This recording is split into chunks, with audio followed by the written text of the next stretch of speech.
What is up, guys? Welcome back to another video. And in today's video, I want to talk about, some mistakes that I don't want you guys to make here in season one. Now, this goes like if you're no money spent, if you're not no money spent, like whatever.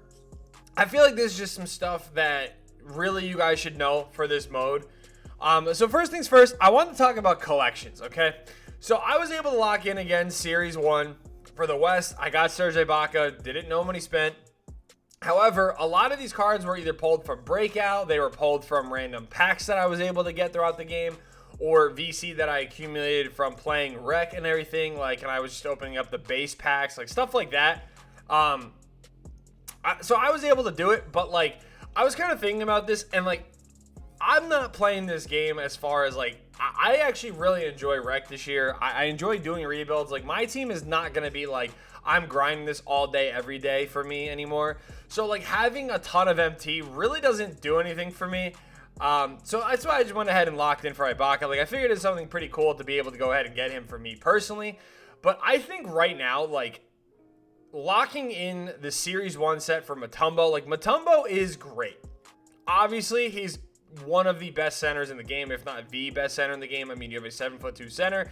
He can't shoot threes, but he has a ton of badges that will really make your life easy.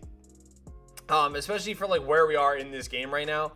But the thing is, the amount of MT I think it takes to get the Kembe right now is not really comparable to what you guys could get in the future, with some of these promos. Giannis is going for a stupid amount. We obviously know that. I mean, Butler is probably going for a stupid amount as well. But the thing about these cards at the end of the day is you're able to resell them. And I think that obviously holds way more value than locking in for a card that you can't sell. Now again, Mutombo is really good, but it's very hard to put a lot of MT into a player that you're not able to actually flip back. And I think people definitely overlook that a little bit. And the other thing I want to talk about is these wild gems, right? I think Scottie Pippen is really good. Okay? He's got the best behind the back in the game, or whatever it is. His fade's really good. I don't know, whatever everyone's busting over. Obviously this card is crazy, but the amount that you have to spend to get him is just insane to me, especially at this point in the game. Now, obviously, if you guys are really looking to compete in King of the Court, it makes sense. If you guys need any grinding done in this mode, whether it's Klay Thompson, Pascal Siakam, or virtually anything here in Season 1, be sure to go hit up Rose NBA on Twitter. Be sure to tell him I sent you. 100% legit and reliable, so be sure to go hit him up now. It really makes sense. But like I said, what you have to spend. I mean, you're looking at, you have to lock in specific cards, which makes it 10 times worse. And then it's like I said, the amount that you're going to have to actually spend to lock in just one of these cards is bananas. To me, I don't think that there is a single point, especially at this stage in the game, of locking in any of this.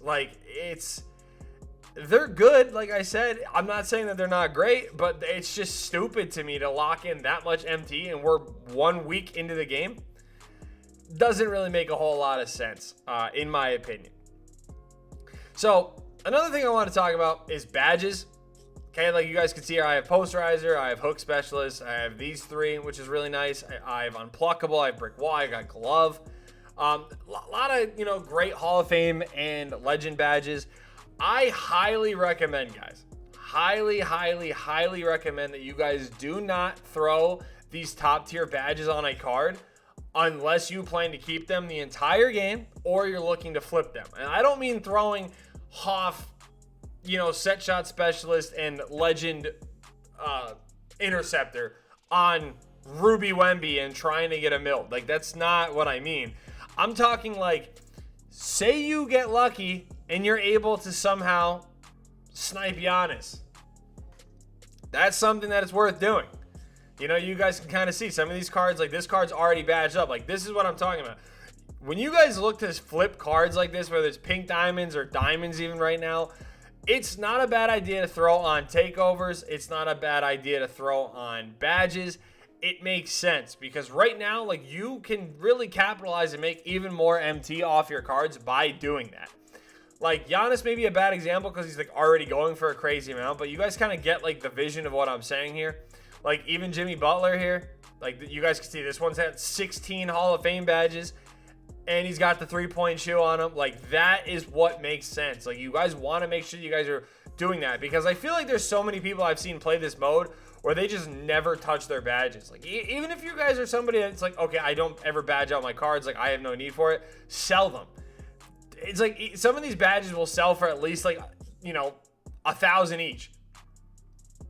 At this point, you're just sitting on a ton of MT. Like, I'm sitting on them because I don't really know the direction I want to go with those, but I'm keeping them for that reason. You know, I don't know if I'm going to end up selling them or not. Also, these game changer cards.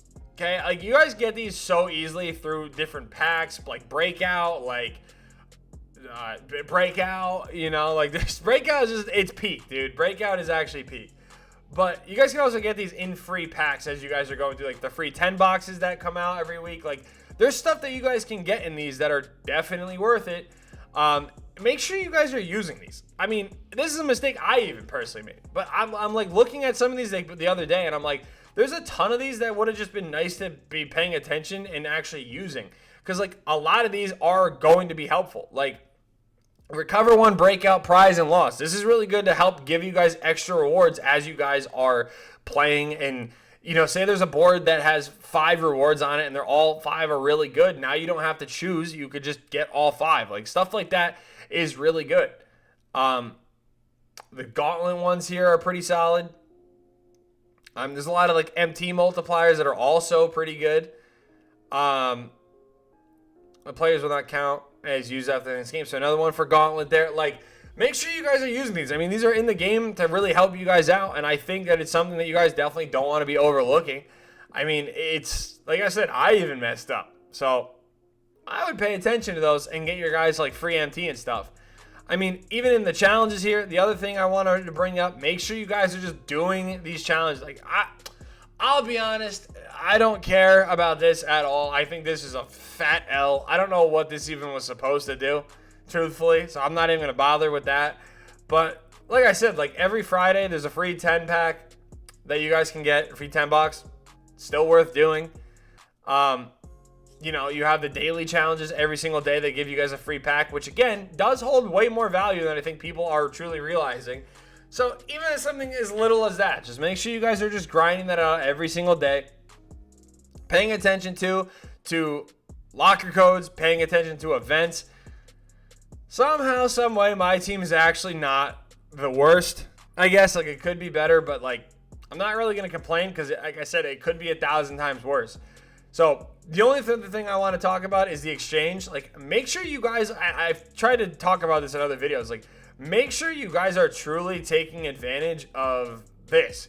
If you guys get duplicate, non-auctionable cards, throw them into these sets and get yourself free rubies, because, like, those are going to help you guys lock in. If you guys do decide to go for Mutombo, just do it through this. It's so much easier to get them through this. I've gotten a ton of free rubies. Like, I pulled Ja, I pulled Tatum, I pulled Kawhi and Harden, I pulled Wemby, I pulled KD. Like, this pack works.